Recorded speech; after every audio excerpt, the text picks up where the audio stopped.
Have you ever felt like after certain people visit, your home feels heavier, as if an unseen cloud has settled between your walls?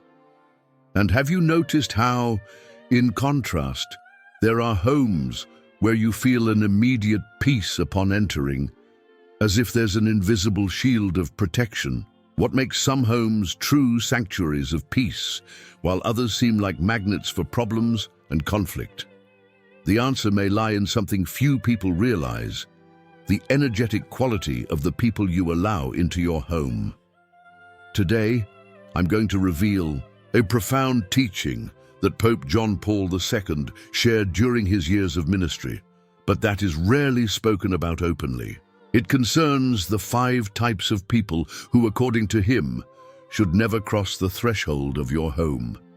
Imagine if you discovered that unknowingly you were inviting into your home people whose presence was sabotaging your prosperity, undermining your spiritual health, and pushing God's blessings away from your home. What if I told you that many of the difficulties you face today could be directly linked to toxic presences that frequent your sacred space? The Miller family's experience in Chicago illustrates the power of this knowledge. For years, they faced inexplicable financial problems, constant conflicts, and even health issues that no doctor could diagnose. Everything began to change when they learned about this teaching from Pope John Paul II and identified that one of these 5 types of people visited their home almost daily. What I'm about to share isn't superstition, but a deep spiritual understanding that has transformed homes across the nation. And most impressively, after implementing this knowledge, many families report positive changes in as little as 21 days. Are you ready to discover who these 5 types of people are that might be compromising the peace and prosperity of your home? Pope John Paul II, one of the most influential spiritual leaders in modern history, was known for his profound sensitivity and understanding of the unseen forces that shape our lives. During his 27-year pontificate, he not only led the Catholic Church, but also shared powerful teachings on spiritual protection that transcend religious boundaries. Sometime during his pontificate, Pope John Paul II spoke about the importance of protecting the home from negative influences. In a less well-known address given to families, he mentioned, "The home is a sanctuary, a small temple where God desires to dwell. We must be vigilant about who we allow into this sacred space, for not everyone brings the peace of Christ with them." Later, in a private meeting with religious leaders, Pope John Paul II elaborated on this theme, specifically describing the 5 types of personalities that pose a spiritual risk to the home environment. These teachings were carefully recorded and shared with religious leaders.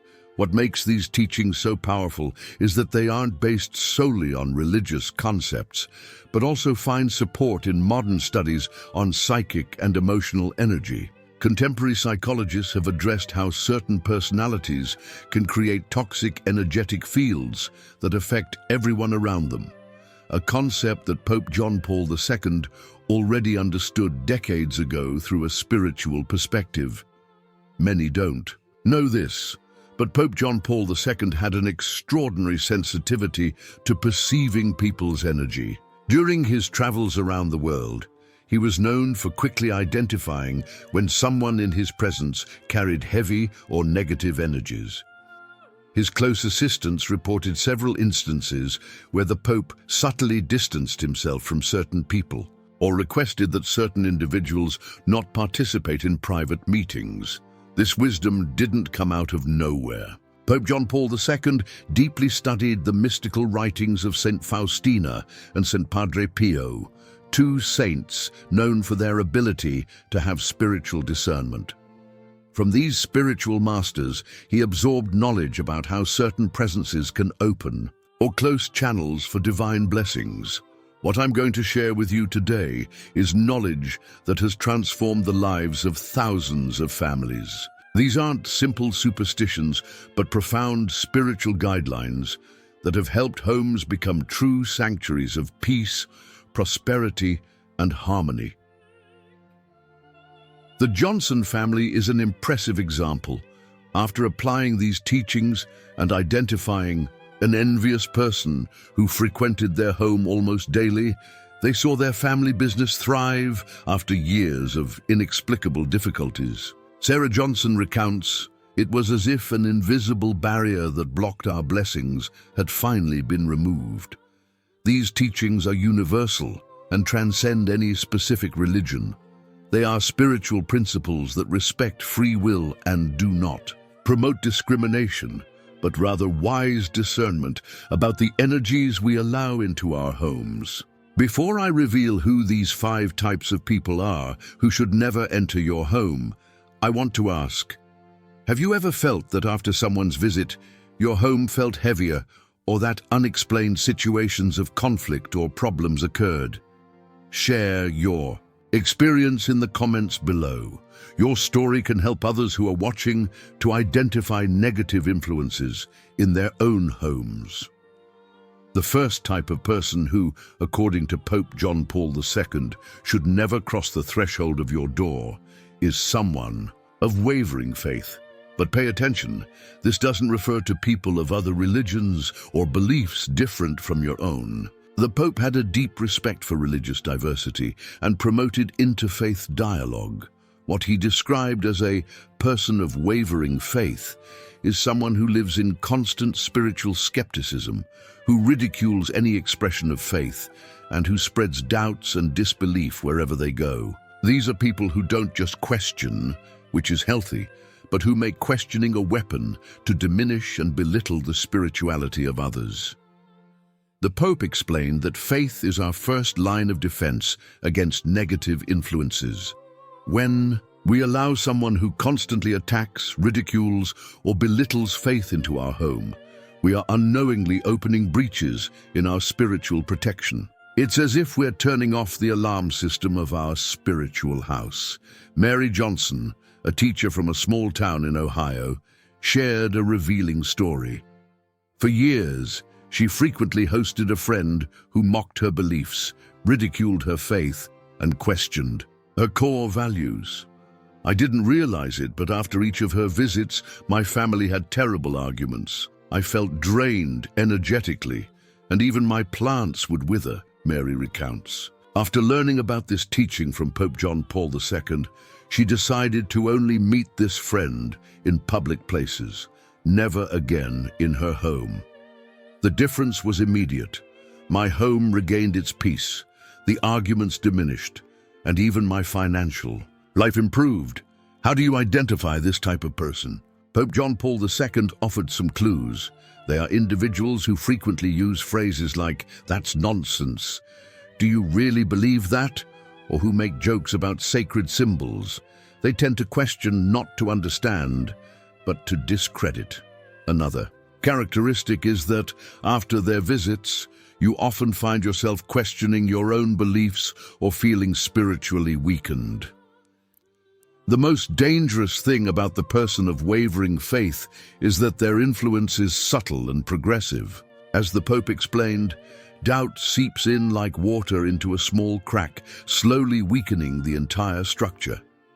Little by little, the constant presence of this person in your home can cause the entire family to begin losing their spiritual connection, becoming more vulnerable to other negative influences. A crucial aspect that Pope John Paul II emphasized is that it's not about excluding or rejecting these people from our lives. Christian love calls us to welcome everyone with compassion. However, the Pope made an important distinction between welcoming someone into our heart and allowing their presence into our sacred family space. We can meet these people in coffee shops, restaurants, in public spaces, he explained. We can and should dialogue with them, show them love and respect. But inviting them into the family sanctuary is like allowing someone with a lit torch into a room full of flammable materials. John Smith, a business owner from New York, recounts that his company was on the verge of bankruptcy when he discovered that his partner, who frequented his home regularly for business meetings, was exactly this type of person. He always scoffed at my faith, said my prayers were a waste of time. When I started meeting him only at the office and never at home, in 3 months, my company completely recovered. Pope John Paul II offered a practical piece of advice. Observe how you feel after someone's visit. If you notice that your faith is shaken, that your spiritual energy has diminished, or that there are more conflicts at home, this may be a sign that this presence is not bringing light to your home. The second type of person that Pope John Paul II warned us to keep away from our home is the one who carries deep resentments and holds grudges. This category can be especially difficult to identify, as these people often present themselves as kind and even charismatic on the surface, but carry within them unhealed wounds that emanate a toxic energy. The Pope explained that resentment is like a poison that the person drinks, hoping the other person will die. However, this poison doesn't remain contained only within the resentful person. It spreads like an invisible fog, contaminating environments and relationships. When someone who harbors deep resentments enters our home, they bring with them this toxic burden that can affect family harmony for days or even weeks. Lisa Miller, a doctor from a suburb near Boston, shared a revealing experience. My sister-in-law constantly complained about people who had wronged her in the past. I realized that, after her weekly visits, my husband and I would argue over insignificant reasons. My children became irritable, and even our pets seemed restless. When I understood the Pope's teaching about resentful people, we started meeting her only at restaurants.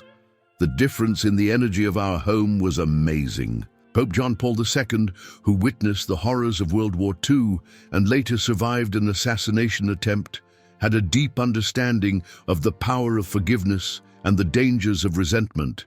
He often said, "Resentment first consumes the person who carries it, then it begins to consume everything around them." How do you identify someone who holds resentments?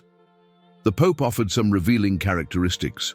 They are people who frequently revisit past offenses, who turn any conversation into an opportunity to talk about how they were wronged, and who seem to derive a strange satisfaction from reliving their hurts repeatedly. They often use phrases like, "I'll never forget what he did to me," or "One day she'll pay for this." A particularly dangerous aspect is that the resentful person tends to seek allies for their cause, trying to get others to share their indignation and their grudge. When we allow this type of person to frequent our home, we run the risk of being drawn into their emotional battles, absorbing a negative burden that doesn't belong to us. Robert, a college professor from Atlanta, reports that his brother, deeply resentful after a difficult divorce, visited his house almost daily. He spent hours talking about how he had been betrayed and wronged. After each visit, I felt exhausted and irritated, and my wife started having inexplicable insomnia. When we limited his encounters to public spaces, following the advice I learned about the teachings of Pope John Paul II, it was as if a weight had been lifted from our home. The Pope emphasized that we shouldn't abandon resentful people. They need our love and support to walk towards forgiveness and healing. However, he made a clear distinction between offering help and allowing the toxic energy of resentment to settle into our family environment. "We can be like the doctor who treats the wound without contracting the infection," he said. This means meeting these people in neutral environments, offering our listening ear and support, but protecting the sanctuary of our home from the heavy energy that they unintentionally carry. A practical piece of advice that the Pope offered was to observe how we feel after interacting with someone. If we suddenly find ourselves preoccupied with injustices that don't directly affect us, if we begin to harbor indignation over situations that we haven't personally experienced, or if we feel an inexplicable emotional weight, it may be a sign that we have absorbed the energy of someone else's resentment. If these revelations are resonating with you and you're already recognizing who the people might be that are affecting the energy of your home, this is just the beginning. Subscribe to the channel now and hit the notification bell so you don't miss the next videos in this series, where I'll share simple practices of spiritual protection for your home, taught by Pope John Paul II himself. The knowledge I'm sharing can completely transform the atmosphere of your house and the quality of life for your family. The third type of person that Pope John Paul II warned us to keep away from our home is the envious person. This may be the most dangerous of the five, precisely because envy rarely shows itself openly. As the Pope said, envy wears masks, rarely appearing with its true face. The person dominated by envy usually presents themselves as a friend, interested, and even admiring. Their compliments, however, often come accompanied by small, diminishing remarks. Your new house is beautiful, although I personally prefer a more sophisticated style. Your child is very intelligent, reminds me of my nephew before he started having problems at school. Pope John Paul II explained that envy is a particularly corrosive spiritual energy because, unlike anger that dissipates with time, it tends to grow and intensify silently. When we allow an envious person to frequent our home regularly, we are inadvertently allowing this energy to infiltrate our lives, affecting our prosperity, health, and relationships. Michelle, a small business owner from Kansas City, shared an impressive story. I had a friend who always came to my house. She praised everything, wanted to know every detail of my business, asked about my investments. After her visits, inexplicably, I would lose clients or face unexpected problems. When I discovered the Pope's teachings on envious people, I recognized the pattern immediately. After I stopped receiving her at home, my company returned to prosper in a matter of weeks. How do you identify an envious person? Pope John Paul II offered some revealing characteristics. They are people who show excessive interest in your material possessions, achievements, or relationships, who ask detailed questions about how much you earn, how much an item cost, or how exactly you got a certain opportunity, and who often make comparisons, direct or indirect, between their life and yours. Another revealing sign is that the envious person rarely genuinely celebrates your achievements. Their congratulations come accompanied by a "but," by an observation that diminishes your joy or suggests future problems. Congratulations on the promotion, but be careful, that position often brings a lot of stress. Good that you got married, but the first years are always the most difficult. The spiritual danger of envy, according to the Pope, is that it creates energetic blockages that impede the flow of blessings in our life. Envy is like a shadow that is projected over the divine light destined to illuminate our path, he explained. When an envious person regularly frequents our home, it's as if they create points of interference in this flow of grace. Jessica, a teacher from a town in Florida, recounts, "My sister-in-law always looked at every detail of my house with a strange interest. Later, I discovered that she reproduced exactly the same elements in her house, from the color of the walls to the arrangement of the furniture. The most disturbing thing was that, after her visits, small accidents happened at home. Objects broke, inexplicably, and plants died. When I started meeting her only in public places, my home regained its harmony." Pope John Paul II emphasized that we shouldn't judge or condemn envious people. They themselves are the first victims of this toxic feeling. However, we must exercise wisdom and discernment to protect our sacred family space. We can pray for these people, sending them light and love from a distance, the Pope advised. But allowing their frequent presence in our home is like inviting someone with a highly contagious disease into an environment full of vulnerable people. A practical piece of advice that the Pope offered: if after someone's visit you notice a sequence of small problems, inexplicable financial losses, or sudden family conflicts, observe if this person demonstrates the signs of envy mentioned. This discernment isn't about judgment, but about spiritual protection of your home. The fourth type of person that Pope John Paul II warned us to never let into our home is the one marked by cruelty. This type may seem obvious at first glance. After all, who would consciously invite a cruel person into their home? However, the Pope offered a deeper and more subtle understanding of cruelty, allowing us to identify this trait even when it hides beneath a facade of social normality. According to Pope John Paul II, cruelty doesn't manifest itself only in extreme acts of violence, but also in a consistent pattern of small actions that reveal a fundamental lack of empathy and a veiled pleasure in the suffering of others. These are people who may maintain an appearance of civility and even social charm, but who leave a trail of emotional pain wherever they go.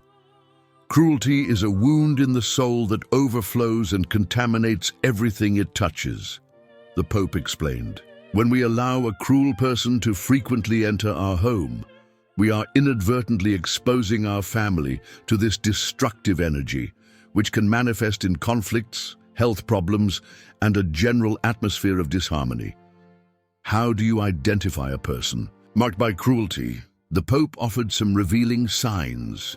They are people who make jokes at the expense of the suffering of others, who demonstrate pleasure, even if subtle, in reporting misfortunes or failures of others, who tend to humiliate publicly, often disguising the humiliation as a joke, and who frequently show insensitivity to the visible suffering of people or animals. An especially important indicator, highlighted by Pope John Paul II, is the way the person treats those who are vulnerable or who cannot offer any benefit in return: children, the elderly, people in poverty, employees in subordinate positions, and animals. Observe how someone treats the waiter, the doorman, the stray animal. There you will see their true character, he said. Jennifer, a therapist from Denver, shared a revealing experience. My co-worker seemed extremely charming and polite in professional settings. When I invited him for dinner at my house, I was shocked to see how he treated my dog with disdain and then made cruel comments about my housekeeper when she left the room. After his visit, my dog got sick inexplicably, and my house seemed to have lost its usual feeling of peace. The Pope explained that cruelty, even when subtly expressed, creates a kind of spiritual pollution in the environment, particularly affecting the most sensitive in the house: young children, the elderly, pets, and even plants. It's as if this negative energy leaves a toxic residue that remains long after the person is gone. Mike, a business owner from Dallas, recounts, "I had a partner who came to my house regularly for meetings. He was extremely charming to me, but I noticed he made subtly cruel comments about other people, always with a smile on his face. I noticed that after his visits, my children became inexplicably irritable and my wife suffered from migraines. When I started meeting him only at the office, following the advice I learned about the teachings of Pope John Paul II, the atmosphere at home improved dramatically." The Pope emphasized that we must have compassion for cruel people. Often their cruelty has roots in deep traumas and unhealed wounds. However, compassion doesn't mean exposing our family environment to their toxic influence. We can and should pray for these people, sending them light and love, the Pope advised. But just as we wouldn't allow someone to smoke inside our house, if we have small children, we also shouldn't allow the spiritual smoke of cruelty to contaminate our home. A practical piece of advice: if after someone's visit you notice that the most sensitive in the house, children, the elderly, animals, seem disturbed or become ill for no apparent cause, observe whether this person demonstrates the signs of cruelty mentioned. This discernment is an act of protection, not judgment. The fifth and last type of person that Pope John Paul II warned us to keep away from our home is the person who practices contempt. This is perhaps the most subtle type of the five. as contempt often masks itself as intellectual superiority, refined good taste, or even concern for high standards. The Pope explained that contempt is fundamentally a denial of the sacred dignity of the other, a way of placing oneself on an imaginary pedestal from which one judges and diminishes others. When we allow such a person to regularly enter our home, we are exposing our family to an energy that corrodes self-esteem, sows insecurities, and creates divisions.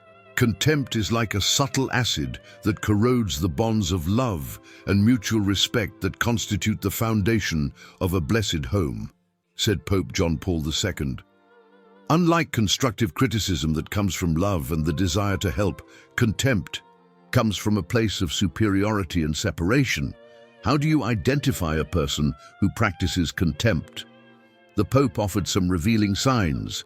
They are people who frequently make derogatory comments about the way of life, choices, tastes, or values of others, who use terms like basic, common, provincial, or ignorant to describe people or choices that differ from theirs, and who seem to find a subtle pleasure in pointing out errors, imperfections, or limitations of others. Another important indicator is that the person who practices contempt tends to generalize, speaking of entire groups of people in a reductive and stereotypical way. People from the Midwest are all like that. Those who didn't go to college can't understand. Those kinds of people always. This habit reveals a fundamentally hierarchical view of the world, where some are considered inherently superior to others. Carol, a doctor from Seattle, shared a significant experience. My cousin, who studied abroad, visited our house frequently.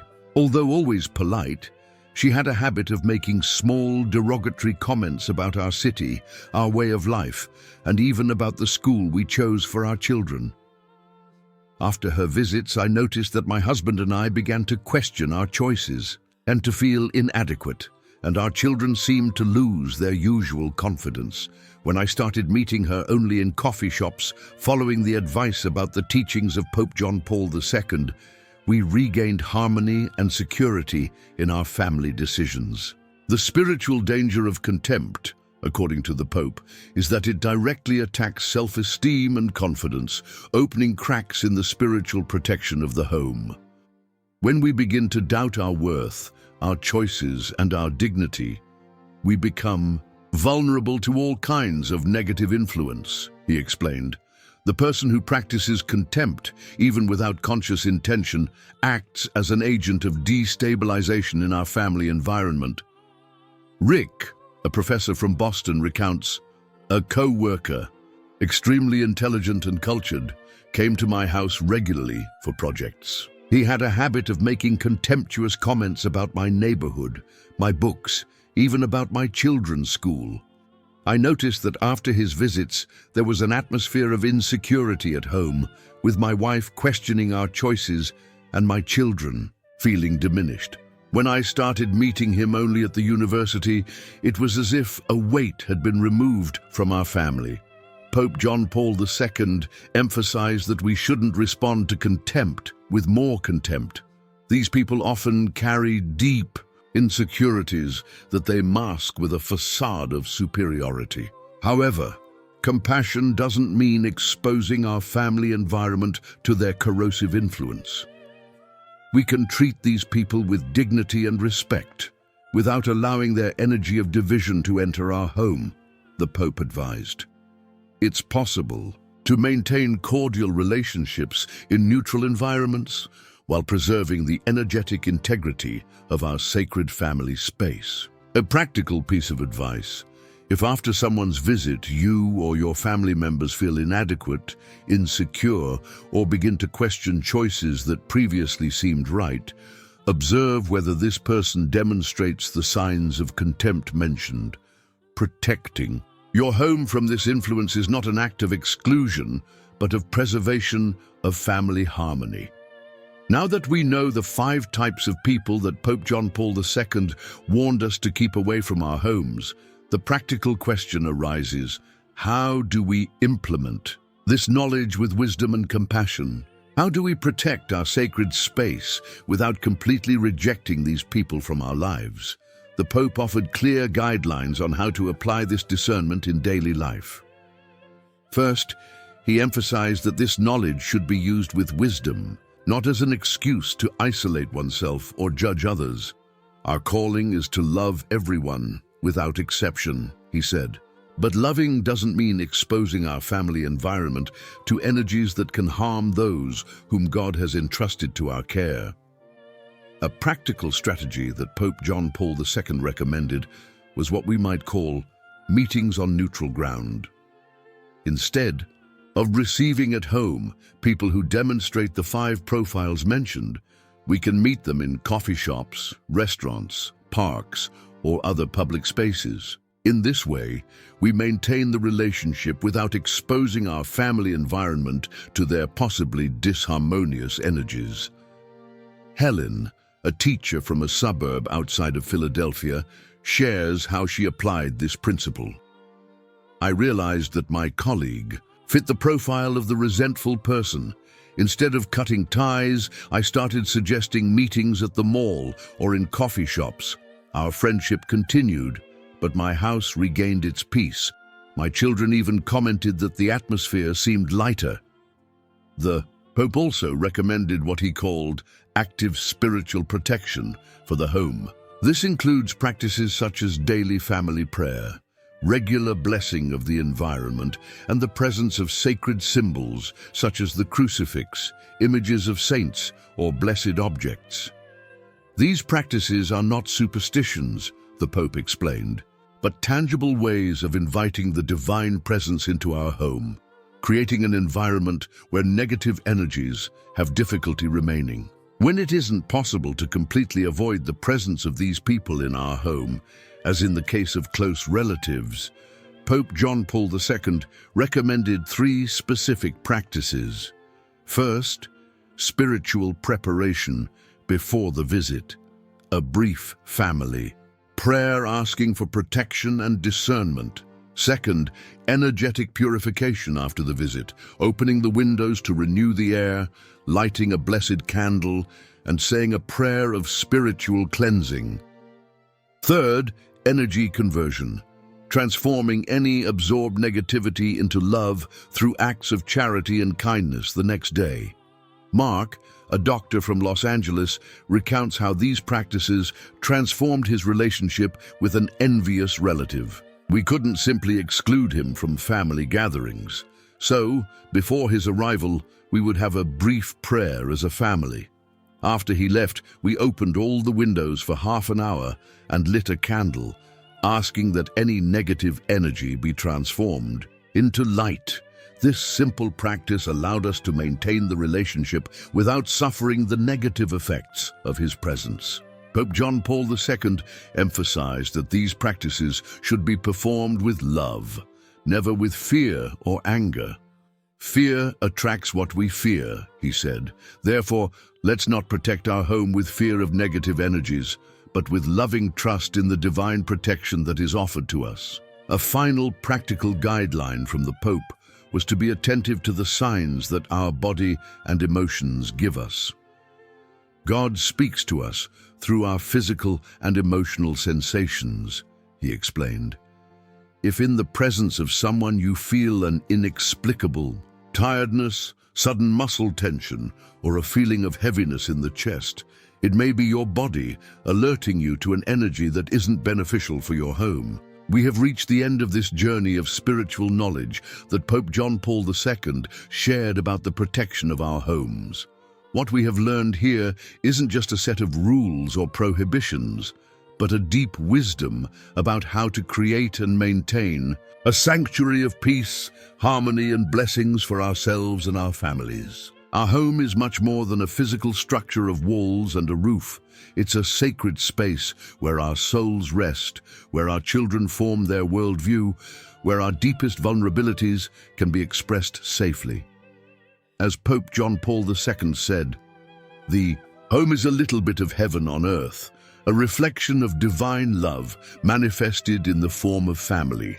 By exercising discernment about who we allow into this sacred space, we aren't being intolerant or exclusionary.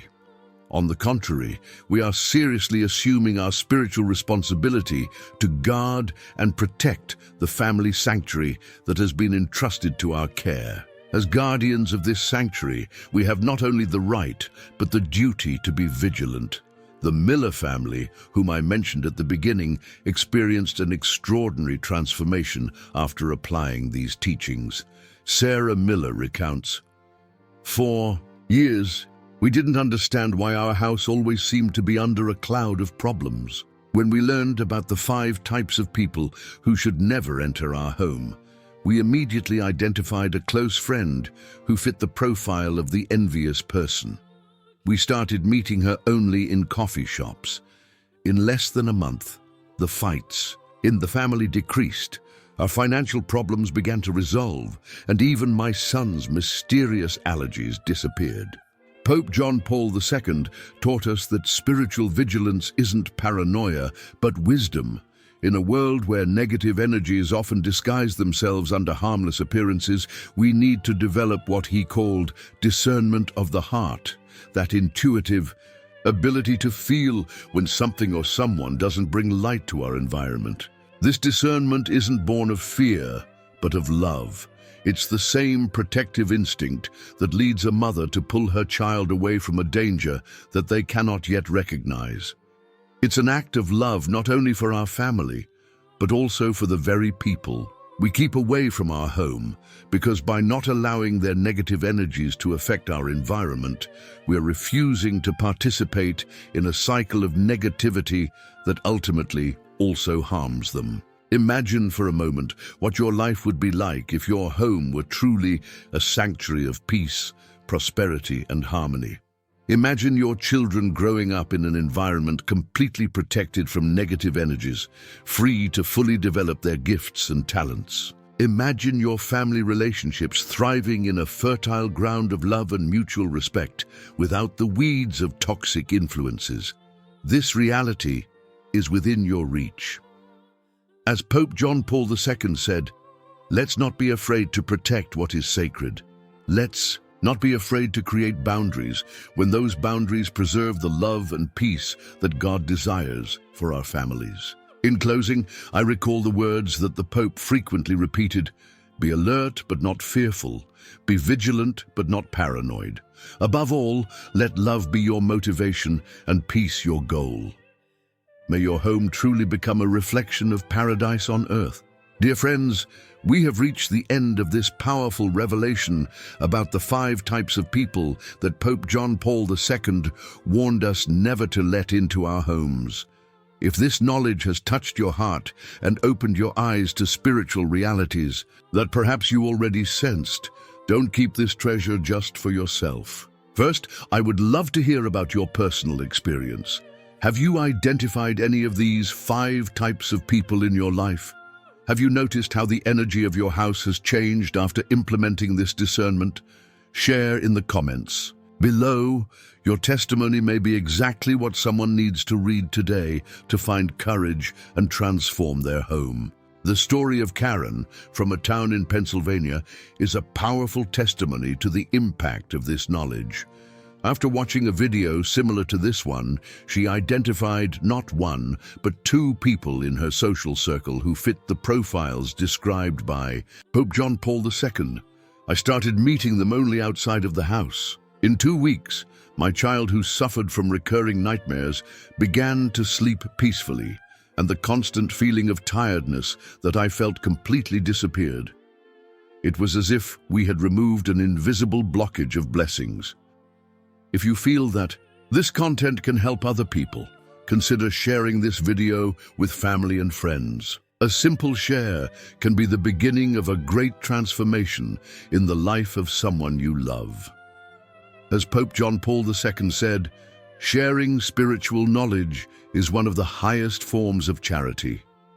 We are building a community of people committed to the spiritual protection of their homes and families.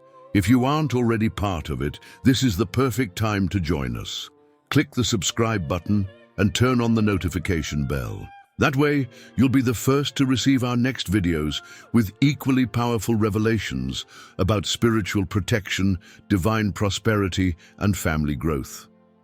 In the next videos, I'll share the 3 objects that Pope John Paul II recommended having in every room of the house to create an impenetrable shield of protection, in addition to the 7 powerful prayers that he taught to energetically cleanse your home. It's knowledge that I simply can't help but share with you.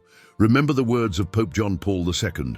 A spiritually protected home not only blesses those who dwell within it, but becomes a beacon of light that illuminates the entire neighborhood. By implementing what you have learned today, you aren't just transforming your house, but contributing to the spiritual elevation of your entire surrounding area. Start today to carefully observe who you allow into your sacred space. Next week, come back here to tell us about that experience. Your story can inspire many other people who are seeking the same protection and peace for their homes. Together, we can create homes that are true sanctuaries of peace, prosperity, and divine harmony. As Pope John Paul II said, "When we protect our homes, we aren't closing doors to the world, but opening windows to heaven." May God abundantly bless your home and your family. Until the next video.